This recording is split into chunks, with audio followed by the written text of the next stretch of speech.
Et si je souffrais d'apnée du sommeil? Le syndrome d'apnée obstructive du sommeil est une maladie fréquente et sous-diagnostiquée.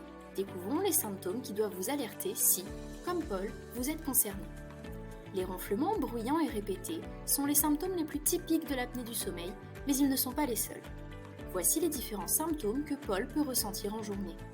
Maux de tête, fatigue au réveil, somnolence excessive, fatigue chronique, difficultés de concentration, troubles de la mémoire et ou de l'humeur, pouvant aller jusqu'à la dépression.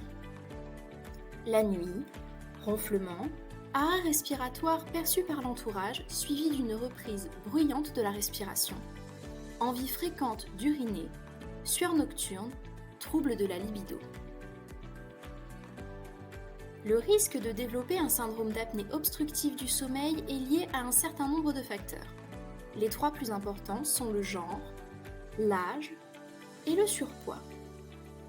Le syndrome d'apnée obstructive du sommeil est plus fréquent chez les hommes, à partir de 65 ans, et chez les personnes ayant un indice de masse corporelle supérieur à 30, synonyme d'obésité. Des particularités anatomiques, telles que la forme de la mâchoire ou du palais, peuvent également favoriser un syndrome d'apnée obstructive du sommeil. Il existe également des facteurs de risque sur lesquels on peut agir en modifiant ses habitudes de vie. Il s'agit de la sédentarité, d'un poids excessif, de la forte consommation d'alcool ou d'hypnotiques et du tabagisme.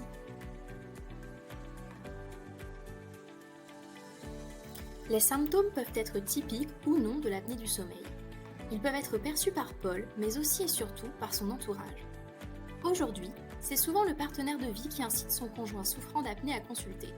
Découvrons ensemble de quelle façon Paul, mais aussi sa femme, sont affectés par ce syndrome dans la prochaine vidéo.